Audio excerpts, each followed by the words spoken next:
नमस्ते और जय श्री राम सभी दर्शकों को। मैं हूं वरुण उपासनी और हम स्ट्रीम कर रहे हैं टीजेडी एनुअल समिट 2024 के साइडलाइन से। आज हमारे साथ है ओमकार जी और भाऊ, और हम चर्चा करने जा रहे हैं इस वक्त के सबसे हॉट न्यूज़ की, और वो है महाराष्ट्र इलेक्शन। तो शुरुआत करते हैं भाऊ से। 2 दिन बचे हैं अभी इलेक्शन का फॉर्म भरने में, और अभी भी महाविकास आघाड़ी के 100 से ज़्यादा सीटों की क्लैरिटी नहीं आई है। बीजेपी और महायुति का अगर हम देखें तो उनके ऑलमोस्ट 278 सीट फाइनल हो चुके हैं। 166 उन्होंने डिक्लेयर भी कर दिए। तो इस बार इतना कन्फ्यूजन क्यों लग रहा है आपको महाविकास आघाड़ी में? नहीं, कन्फ्यूजन तो शुरुआत से था ना। आघाड़ी जो बनी है वही एक तरीके से कन्फ्यूजन है।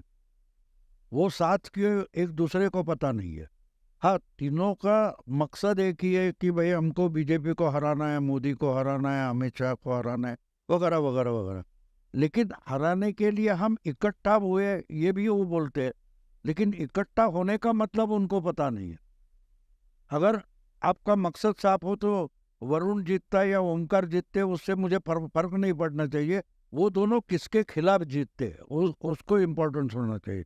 अगर तो चौथा कोई है उसको हम हराने के लिए इकट्ठा है, तो मेरे कितने होते हैं उनके कितने होते हैं वो बात नहीं है। जब आप आपस में लड़ जाते हो तो एक बात साफ है कि आपको सामने वाले को बाद में हराना है, आपस में एक दूसरे को हराना है। तो ये अलायंस जो महाविकास आघाड़ी करके बनी है, ये एक भूल जाते हैं कि महाविकास आघाड़ी जो बनी उसका आधार क्या था। वो एक दूसरे के साथ मिलकर जीते, और चुनाव के पूर्व आघाड़ी बनी और जीते, ऐसी बात ही नहीं थे ना।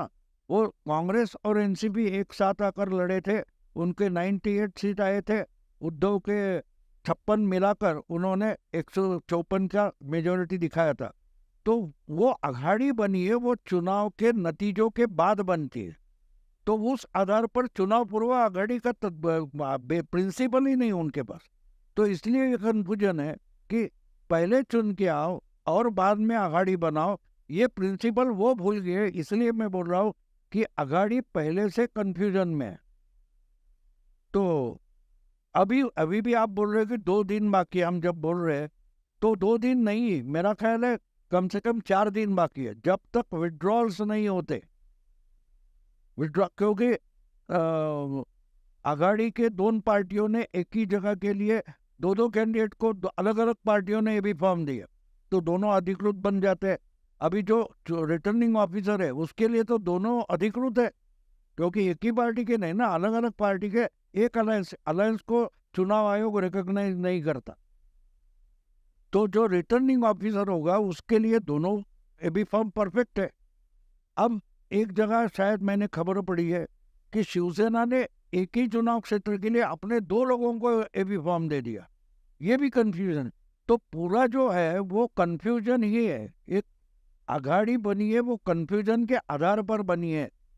उनको पता नहीं हम किससे लड़ रहे। हाँ, लेकिन एक दूसरे से लड़ रहे उसका उनको पक्का पता है, इसलिए सीट का बंटवारा नहीं हो पाया। ओमकार जी, कन्फ्यूजन महाविकास आघाड़ी में बहुत है, पर ये कन्फ्यूजन इस बार महायुति में नहीं दिख रहा। और इसका एक कारण है कि आरएसएस जो 2024 के लोकसभा चुनाव में थोड़ी सी बैकफुट पे थी, वो हरियाणा में काफ़ी फ्रंट फुट पे आई, और महाराष्ट्र में भी अगर हम देखें तो उन्होंने अपने जॉइंट जनरल सेक्रेटरी को महाराष्ट्र का कोऑर्डिनेटर बना दिया है। करीब करीब लाख सवा लाख कार्यकर्ताओं की ऐसी टोलियां बनाई गई है, छोटी छोटी, जो 5 लोग 10 लोग 15 लोगों से जाके गली में, मोहल्ले में, शहरों में जाके उनसे सामने सामने बैठ के उनसे चर्चा करे, वार्तालाप करे, और जो कुछ उनका कन्फ्यूजन होगा सरकार के बारे में, बीजेपी के बारे में, तो वो दूर करे। तो इसका हमें काफ़ी अच्छा इम्पैक्ट हरियाणा में देखने मिला। आपको लगता है आरएसएस का कुछ इम्पैक्ट महाराष्ट्र में आएगा? 2 बातें हैं। एक बात जो आपने शुरू में कही कि कन्फ्यूजन जो है वो इनमें दिखाई नहीं दे रहा है।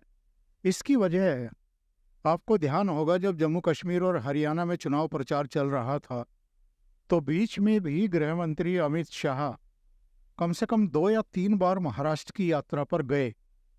अलग अलग बहाने से गए, और वहाँ बैठ कर के जो भी इनकी महायुति के घटक दल हैं, एक नाथ शिंदे हो या अजित पवार हो, और साथ में फर्नांडीज को भी बैठाया, फडणवीस को भी बैठाया, और बावनकुले थे कि नहीं थे मुझे पता नहीं, लेकिन कम से कम इन तीनों के साथ उनकी मीटिंग जो है वो कई बार हुई हैं। और इन लोगों को लगातार दिल्ली बुला कर के भी सीटिंग्स हुई हैं, मीटिंग्स हुई हैं। इसका मतलब ये है कि जो बीच में हमें उस ग्रुप से संजय राउत का एक बयान आ गए नाना पटोले के बारे में, और चिढ़ाते हुए बयान आए कि इनको तो हर बात के लिए ऊपर बात करनी पड़ती है।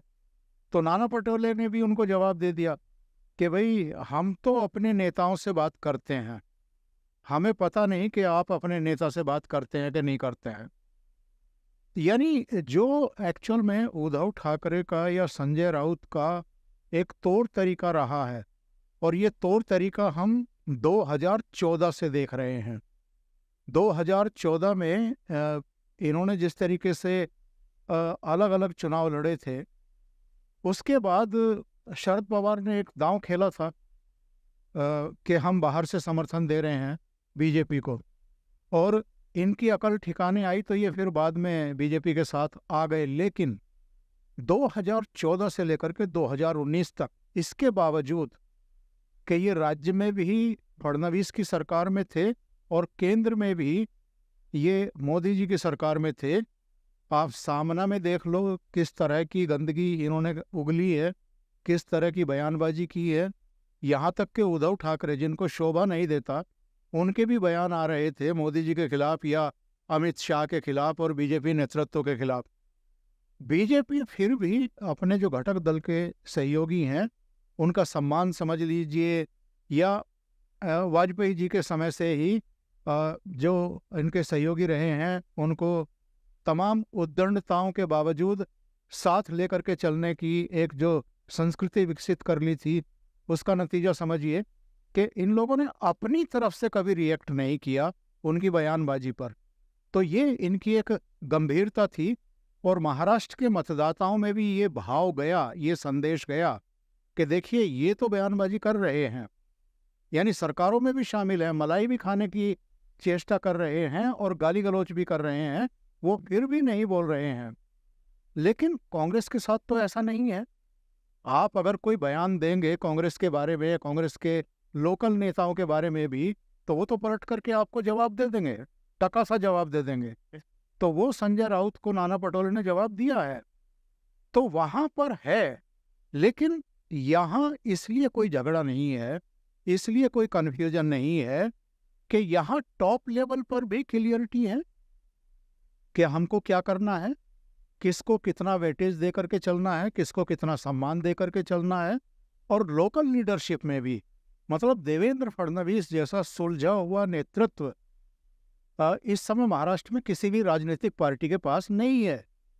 हाँ ठीक है, शरद पवार की 50-60 साल की राजनीति हो सकती है, लेकिन कई बार हमने देखा है शरद पवार को कांग्रेस के बारे में भी उल्टे सीधे बयान देते हुए। एक बार तो उनका बयान आ गया था ना कि कांग्रेस अब एक ऐसे खंडहर की तरह हो गई है और उसको एक्सेप्ट नहीं कर पा रहे हैं ये लोग, जैसे किसी सेठ का कोई घर जो है वो खंडहर हो जाता है और वो उसकी मरम्मत तक नहीं कर पाता है। तो ये बयान शरद पवार की तरफ से कांग्रेस के बारे में आ चुके हैं, और कई बार जो है वो कांग्रेस की प्रशस्ति करते हुए भी दिखाई देते हैं। पुणे में अचानक जो है उनके कार्यालय में भी पहुंच जाते हैं। मतलब शरद पवार के बारे में जो भाऊ कई बार कहते हैं कि ये सच बोल रहे हैं या झूठ बोल रहे हैं, कुछ पता नहीं चलता। लेकिन वहां पर कई तरह की कन्फ्यूजन भी है, कई तरह के अंतर्विरोध भी हैं। वो टिकट तय करते समय सीटों की संख्या तय करते हुए दिखाई दिया है, अभी नॉमिनेशन दाखिल हो रहे हैं तब भी दिखाई दे रहा है, जब ये इनकी MBA बना था तब भी दिखाई दे रहा था, जब भारी भरकम मंत्रालय प्रेशराइज करके शरद पवार ने और कांग्रेस ने अपने पास रख लिए थे, और जब बजट का बंटवारा हो रहा था तो उसका एलोकेशन भी उद्धव ठाकरे की शिवसेना पर भारी पड़ा था, इसके बावजूद कि वो मुख्यमंत्री थे। तो ये सारी चीज़ें ऐसा नहीं है कि पब्लिक नोटिस नहीं करती है। इसके बावजूद के पिछले करीब 2.5 साल से तो अब अ, एकनाथ शिंदे की सरकार के हो ही रहे हैं। तो भी और ऐसा भी नहीं है कि ऐसे विषय नहीं आए होंगे कि जिन पर किसी तरह का कोई मतलब मतभेद नहीं रहे होंगे। लेकिन वहाँ पर चीज़ों को तुरंत एड्रेस किया जाता है और उनको बड़ी समझदारी के साथ सुलझा लिया जाता है। इसलिए किसी तरह का कन्फ्यूजन मुझे इस महायुति में दिखाई नहीं दे रहा है, जो उस तरफ दिखाई दे रहा है।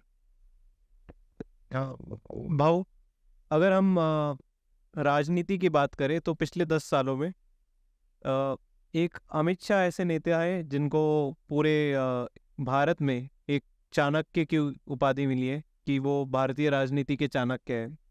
पर पिछले 5 सालों में महाराष्ट्र में एक और चाणक्य आए हैं, वो है देवेंद्र फडणवीस। जिस तरीके से उन्होंने शिवसेना हो या राष्ट्रवादी हो, उनको उनकी पार्टी विभाजित करके यहाँ पे सरकार बनाई है, तो उसके बाद से ये 2 चाणक्य तो है, पर जो विरोधी पक्ष है वो कहता है कि असली चाणक्य तो शरद पवार है। तो ये जो कुश्ती का युद्ध होगा, इसमें कौन सा पहलवान और कौन सा चाणक्य जीतने जा रहा है? नहीं, शरद पवार को चाणक्य बोलो, धूर्त बोलो, बड़े चालाक राजनीतिज्ञ बोलो, ये तो महाराष्ट्र की मराठी राजनीति की फैशन है। तो बोलते रहते हैं, वो भी आसमान से गिरे और खजूर में अटके बोलते हैं ना, तो भी बोलेंगे देखो इनका तो रॉकेट उड़ गया, जमीन पर तो नहीं आया, अटका तो अटका लेकिन गिरा तो नहीं। तो गिरे तो भी टांग ऊपर, उसको मानते हो शरद पवार। तो शरद पवार की राजनीति अभी वो अपनी बेटी को सेटल करने में लगे हुए हैं, उससे ज़्यादा उनके सामने कोई चैलेंज नहीं है, एम्बिशन नहीं है, कुछ भी नहीं है। इसलिए शरद पवार की राजनीति खत्म हो चुकी है। लेकिन एक बात होती है कि हर बार वो किसी ना किसी को बलि का बकरा बना देते हैं और उससे अपनी संजीवनी प्राप्त कर लेते हैं। तो इस बार उन्होंने उद्धव को इस्तेमाल किया, अब उद्धव का अभी उपयोग बचा नहीं। तो ढंग से देखो ना, उन्होंने एक साल 2014 में जो कुछ किया था, तो बाद में बोले कि बीजेपी और इसमें रेप्ट पैदा हो, इसलिए तो मैंने सपोर्ट दिया था। लेकिन उस वक्त बोले थे मिड टर्म पोल नहीं चाहिए, 5 साल बाद बोलते कि हमने इसलिए किया। तो आज नहीं बोल रहे, लेकिन जिस ढंग से उन्होंने कांग्रेस और उद्धव में झगड़ा पैदा कर दिया सीटों के बंटवारे में, आप अगर बारीकी से महाराष्ट्र की राजनीति और उसकी कमेंट्री देखते रहेंगे तो लोकसभा के चुनाव के नतीजे आने तक और उसके 15-20 दिन तक उद्धव के लिए बहुत भारी सहानुभूति थी। अचानक से वो सहानुभूति कहाँ गायब हुई पता नहीं। अब वही मीडिया बोल रहा है कि नहीं नहीं, अभी तो उद्धव के लिए सहानुभूति बची नहीं है, सिंपैथी बची नहीं है। तो पहले क्यों थी, इसका कोई जवाब नहीं देगा, क्योंकि पवार ने मोटिवेटेड की हुए मीडिया चलती है। तो वो शरद पवार को कुछ भी बोल सकती है, कभी क्रिकेटर बोल सकती है, कभी रॉकेट उड़ाने वाले अब्दुल कलाम के गुरु भी बोल सकती है। तो वो बात छोड़ दो, उससे मोदी अमित शाह चाणक्य इसलिए कि वो दिल्ली में बैठे, गुजरात से आए हैं, लेकिन पूरे देश का बीजेपी का संगठन उन्होंने खड़ा किया, जिस ढंग से खड़ा किया। 3 महीने के लिए वो यूपी के प्रभारी बने 2014 में, और सबसे बड़ी ताकत उभर कर पार्टी आई। तो वो चाणक्य असली होते। उद्धव शरद पवार एडवर्टाइज में आगे, प्रचार में, यानी उनकी आप बोले इश्तेहार में वो आगे सबसे बड़े। लेकिन आप जो ब्रांड का इश्तेहार देखते हो, एडवर्टाइज देखते हो, दुकान में जाओ तो आपको माल ही नहीं मिलेगा। आज तक मैंने उस वक्त बहुत भारी 2019 के, अरे पवार साहब बारिश में भीग गए और देखो कितना चमत्कार हो गया, कुछ भी चमत्कार नहीं हुआ था। उस वक्त मैंने वो वीडियो नहीं बना था, लेकिन मैंने ब्लॉग बनाया था कि सातारा की रैली में, हाँ सातारा की रैली में, तो बारिश में भीगे और पूरा, तो मैंने उस पर लिख दिया था कि 40 साल ये इंसान एक ही एक कक्षा में बैठा है। 80 में इन्होंने पहला चुनाव लड़ा था। अगर 80 में आप नई पार्टी कांग्रेस से निकलकर लड़ रहे हो और पहली बार चुनाव कांग्रेस से अलग होकर लड़ रहे हो, और आपको कितनी सीटें मिली थी? 54। और अगर आज 39 साल 39 ईयर्स के बाद आपको अगर फिर से 54 सीटें मिल रही हो तो कौन सी कक्षा में हो कि जहाँ एक ही आपको पढ़ा पढ़ाया जा रहा है कि 54 के 54 दूने जो कुछ है 54 के आगे नहीं जा रहे, कभी 55 नहीं हो रहे, तो इसको आप बारिश का क्या चमत्कार बोल रहे हो? तो ये तरीका है हमारे महाराष्ट्र के। मैंने तो 1-2 बार बोल भी दिया है कि महाराष्ट्र में पवार साहब के पास पत्रकारों का एक जनान खाना है, तो इसलिए उनको मुरब्बी बोलेंगे, उसको अमिताभ से अच्छा अभिनेता बोलेंगे, कुछ भी बोल सकते, तो उस पर भरोसा करने की जरूरत है।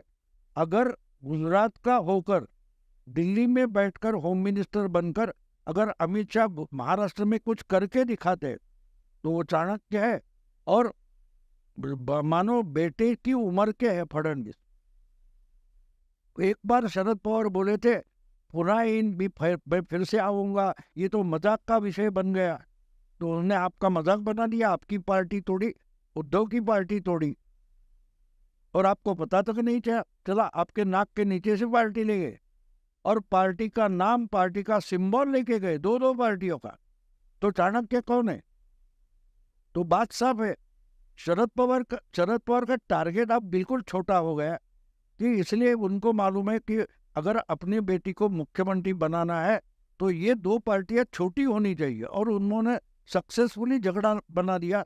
और पहले बोले थे मेरे को कोई, हमारा दावा मुख्यमंत्री पद है नहीं बोले थे, और मुझे 80 सीटें भी काफी है, लेकिन अब 85 हो गए।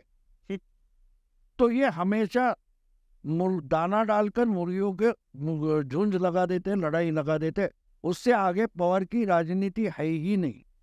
तो चाणक्य बात छोड़ दो, चाणक्य की बात छोड़ दो, पवार टैलेंट है उनके पास, लेकिन मैंने एक बार ऐसा लिखा भी था कि पवार के पास टैलेंट है, पवार स्कॉलर भी है, लेकिन इन्होंने जिद पकड़ के रखी है कि कॉपी करके ही मेरिट लिस्ट में आ जाऊंगा, लेकिन हर बार कॉपी पकड़ी जाती। उसका नाम शरद पवार है।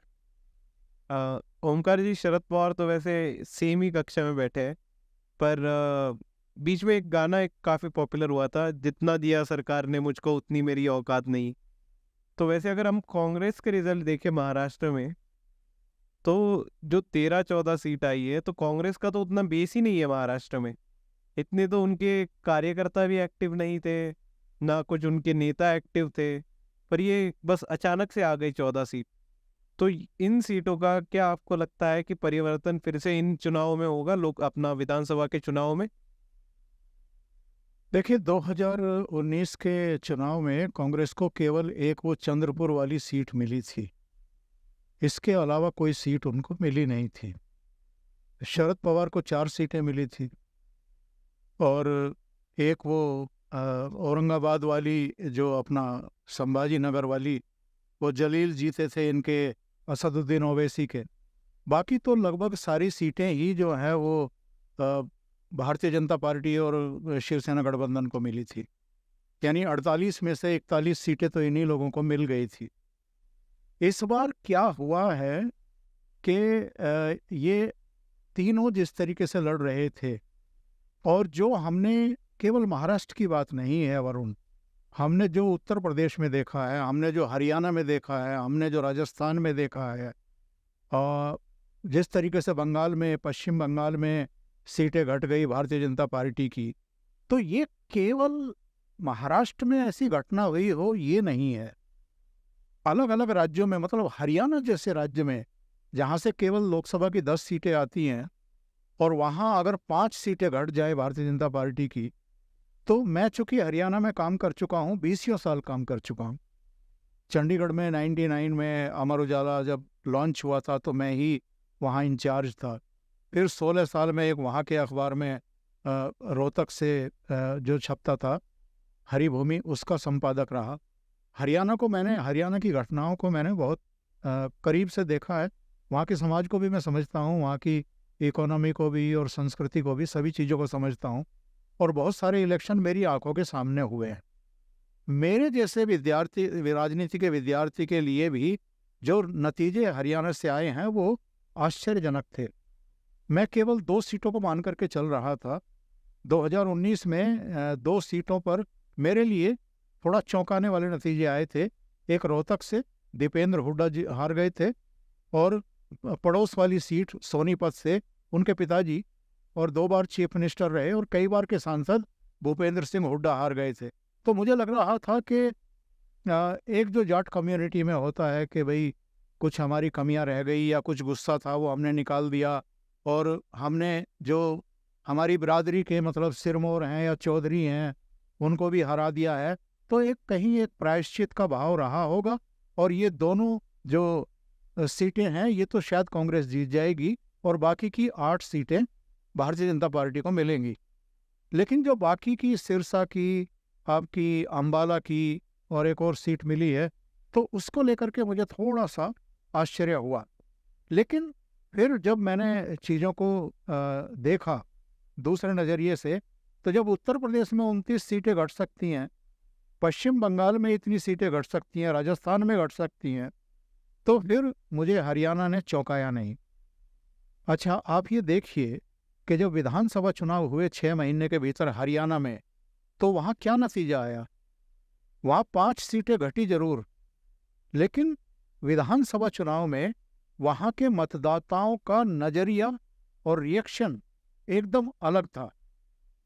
और मुझे कई बार लगता है कि हम भले ही बहुत सारे लोकसभा चुनाव कवर कर चुके, बहुत सारे विधानसभा चुनाव कर चुके, लेकिन कई बार हम मतदाताओं के मन को भांपने में नाकाम रहते हैं, और जो बहुत सारी घटनाएं घटती रहती हैं उनके क्या प्रभाव पड़ेंगे मतदान पर, हम उसे भी भांपने में चूक करते हैं। इस बीच जो बांग्लादेश हुआ है, या इस बीच जो दूसरी तमाम घटनाएं हुई हैं, जगह जगह जो प्रदर्शन हुए हैं, हिंदू जिस तरीके से रिएक्ट कर रहा है, सड़कों पर उतर रहा है, हरियाणा में जिस तरीके से रिएक्शन सामने आए, जम्मू कश्मीर में इवन 29 सीटें भारतीय जनता पार्टी की और सभी के सभी हिंदू जीत करके आए हैं, और कांग्रेस के 6 एमएलए जीत करके आए हैं, सारे के सारे मुसलमान जीत करके आए हैं।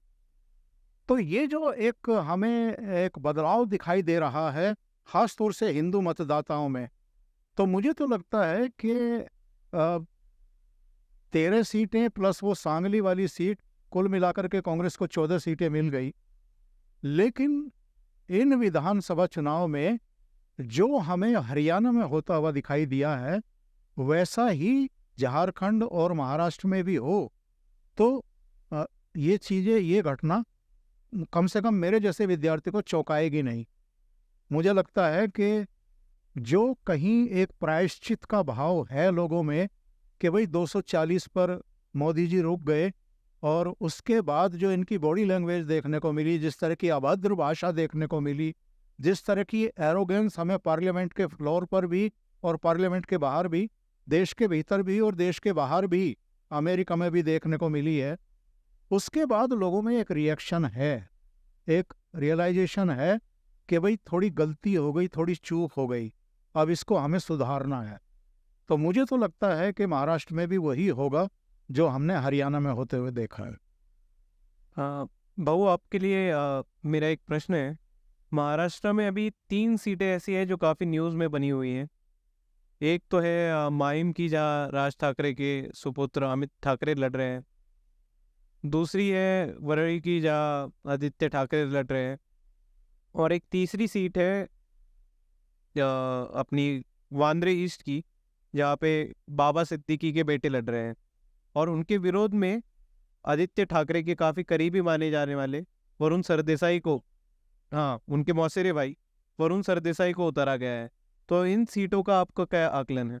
बात ऐसी है कि पहली बात मैं मानता हूँ कि आदित्य ठाकरे डेंजर जोन में, क्योंकि उनका वहाँ का जो ये था मताधिक्यता वो घट गया। जो 68,000 से वो जीते थे, क्योंकि उनके सामने कोई तगड़ा कैंडिडेट ही नहीं था। इस वक्त पहली बार एमएनएस ने अच्छा कैंडिडेट खड़ा कर दिया है, और बाकी सारे मानो ऊपर से दिखाएंगे नहीं लेकिन कोऑपरेट कर रहे, इंक्लूडिंग शरद पवार। मैं मानता हूँ शरद पवार को भी आदित्य को हराने में इंटरेस्ट है, तो इसलिए आदित्य ठाकरे वर्ली में डेंजर जोन में लोकसभा में दिखाई दिया कि सिर्फ 6,000 का कुछ परसेंटेज बचा है। यानी पिछले बार जितने वोट मिले थे तो 11 वोट में से 10 वोट चले गए, सिर्फ एक वोट बचा है मताधिक्य का, तो उसका परिणाम दिखाई देगा। दूसरी बात महिम की आपने जो बोली, तो महिम में 2009 में वो सीट एमएनएस ने जीत ली थी। नितिन सरदेसाई एमएनएस के एमएलए बने थे, वहाँ से राज ठाकरे के बेटे लड़ रहे। और मैं मानता हूँ कि उस वक्त जो हारे थे कांग्रेस के कैंडिडेट, उनका नाम सदा सरवणकर था। 2014 में वापस शिवसेना में आए, शिवसेना से जीत गए। वहाँ उद्धव ठाकरे ने भी कैंडिडेट दिया है, लेकिन मेरा मानना है कि ये ट्रायंगुलर फाइट में अमित ठाकरे जीत कर आ सकते हैं, क्योंकि उस 2009 में वो सीट जीत ली थी और उस एरिया के जितने कारपोरेटर्स है सब के सब इंक्लूडिंग शिवसेना भवन जहाँ है वो भी काउंसिलर शिवसेना का आया था, जिसका नाम संदीप देशपांडे था, जो अभी वर्ली में आदित्य ठाकरे के खिलाफ लड़ रहे हैं। तीसरी बात आपने जो बोली, तो मातोश्री जहाँ है वो बांद्रा ईस्ट की जो सीट है, एक्चुअली मैं वहाँ का वोटर हूँ। तो जब मेरा ख्याल है 2015-16 में वहाँ के जो शिवसेना का एमएलए थे उनका देहांत हो गया था, तो बाई इलेक्शन हो गया, उनकी पत्नी को खड़ा किया था, जिसके खिलाफ नारायण राणे को कांग्रेस ने उम्मीदवारी दी थी। तो सब बोल रहे थे ये है वो है, लेकिन उनकी पत्नी तृप्ति सावंत जीत गई। लेकिन 2019 में उद्धव ने उनको टिकट नहीं दिया, अपने लाडले वो महाडेश्वर करके है उनको टिकट दिया था और वो हार गए, क्योंकि तृप्ति सावंत बागी बन गई और डिवीजन में जीशान सिद्दीकी चुनकर आए। वो जीशान सिद्दीकी की सीट नहीं है, उनके पिताजी जहाँ से चुनकर आते थे वो बांद्रा वेस्ट है, जहाँ से आशीष शेलार चुनकर आते। तो ये जीशान सिद्दीकी हारने के लिए खड़े थे, एक्सीडेंटली जीत गए। तो उनके पिताजी की मर्डर हो गई, उसकी सहानुभूति हो गई, मैं मानता नहीं। हाँ, अगर बीजेपी वो सीट किसको छोड़ती है मालूम नहीं, लेकिन तृप्ति सावंत आगे चलकर बीजेपी में गई है, वो अगर बागी बनकर खड़ी रहती तो शायद वो चुनकर आएगी। वरुण सरदेसाई की बात ही छोड़ो, वो कैंडिडेट है ही नहीं वहाँ का, उसको वहाँ के शिवसैनिक भी वोट नहीं देंगे। 80% शिवसेना का वोट वरुण सरनी को नहीं मिलेगा, ये आप पक्का तय कर दो। हाँ, अगर तृप्ति सावंत इंडिपेंडेंट बागी बनकर भी खड़ी रहे तो चुनकर आ सकती है, और लड़ाई जीशान सिद्दीकी और तृप्ति सावंत में हो सकती है। और एक सीट था, मैं पूछना भूल गया। महाराष्ट्र में काका वर्सेस भतीजा 2 लेवल पे चल रहा है, एक तो है शरद पवार अजीत पवार, और अभी बारामती के सीट में वो और एक दूसरे लेयर पे दिखेगा, अजीत पवार के विरुद्ध में योगेंद्र पवार अभी लड़ने जा रहे हैं। आपको लगता है अजीत पवार ये सीट आसानी से ले जा सकते हैं, या फिर वहाँ पे भी अच्छा कंपटीशन देखने मिलेगा? कंपटीशन तो अच्छा होगा, लेकिन मैं मानता हूँ अजीत दादा जीत जाएंगे वो, क्योंकि लोकल लोगों को अपना एमएलए कैसा चाहिए पता होता है। तो उनकी पत्नी एमपी बन सकती है कि नहीं इसकी गारंटी नहीं थी, लेकिन अजीत दादा जिस ढंग से इंटरेक्ट करते वोटर से, तो वो वहाँ उनकी पॉपुलैरिटी है, उसका फायदा उनको मिल सकता है। क्योंकि उनकी पहली लड़ाई तो काका के खिलाफ थी, वो भतीजा बनकर थी, अब वो चाचा है, और ये भतीजा उनका सगे भाई का बेटा है योगेंद्र, उसको लाया है, लेकिन वो इनएक्सपीरियंस है। शायद अजीत दादा को आसानी से जीत जाएंगे, मुझे उतना इम्पोर्टेंट नहीं लगता, वो आराम से जीत जाएंगे। क्योंकि एक बात होती है कि लोगों को वहाँ के जो दुकानदार है, बिजनेसमैन है, उनके सबके लिए अजीत दादा अच्छा है, उनका एक्सपीरियंस भी है, और इसलिए वो चुन कर लाएंगे। लोकसभा में हार अलग बात है, लेकिन विधानसभा में अजीत दादा जीत सकते। ओमकार जी, क्लोजिंग कमेंट्स लेंगे। आपका क्या अंदाजा है कि एग्जिट पोल कैसा लग रहा है महाराष्ट्र का? कितनी सीट महायुति जीत रही है, कितनी महाविकास आघाड़ी जीत रही है, और क्या बटेंगे तो कटेंगे नारा महाराष्ट्र में भी काम कर रहा है जिस तरह से हरियाणा में काम किया था? देखिए, मेरा मानना ये है, वो एक शोले में डायलॉग था ना कि अ, धन्नो तेरी बसंती की इज्जत का सवाल है। तो महाराष्ट्र के मतदाताओं की भी एक तरीके से इज्जत का ही सवाल है अब, क्योंकि इन्होंने 2.5 साल का उद्धव ठाकरे सरकार का कार्यकाल भी देखा है। उस समय क्या क्या हुआ था, सचिन वाजे को जिस तरीके से बहाल किया गया नौकरी पर, और नौकरी पर बहाल करके उसको किस डिपार्टमेंट की जिम्मेदारी सौंपी गई, किस तरीके से सारे वीवीआईपी जो इन्वेस्टिगेशन थी वो उसको सौंपी गई, अनिल देशमुख के द्वारा जरिए ऊपर से किस तरीके से और किस काम पर उसको लगाया गया, किस तरह वो चीज़ें पकड़ में आई। एंटीलिया के सामने एक स्कॉर्पियो में जिलेटिन की छड़ें रखवा करके आप इस देश के सबसे महत्वपूर्ण उद्योगपति से भी अगर 5-10 हजार करोड़ की फिरौती वसूल करने की हिमाकत कर सकते हैं, वो भी लोगों ने देखी है। इस देश के सबसे वोकल और सबसे मेधावी संपादकों और media house owner Arnab Goswami को आप मुठभेड़ करने वाली पुलिस की टीम भेज करके जिस तरीके से उनके परिवार वालों को टेरराइज करके आप उनको गिरफ्तार कराते हैं, उठाते हैं, और फिर बाद में सुप्रीम कोर्ट की बहुत सख्त टिप्पणियां आती हैं। इसके अलावा जिस तरीके से 2-2 कैबिनेट स्तर के मंत्री गिरफ्तार हुए, संजय राउत गिरफ्तार हुए, भ्रष्टाचार के मामले में गिरफ्तार हुए, आप एक नवल ऑफिसर को दौड़ा करके पिटवाते हैं, पीटते हैं। आप एक मराठी अभिनेत्री जो आयु में आपकी बेटी की उम्र से भी आधी है, केवल फेसबुक पर वो किसी की पोस्ट जो है वो अग्रसारित करती है और उसको आप गिरफ्तार करके 40 दिन तक जेल में रखते हैं।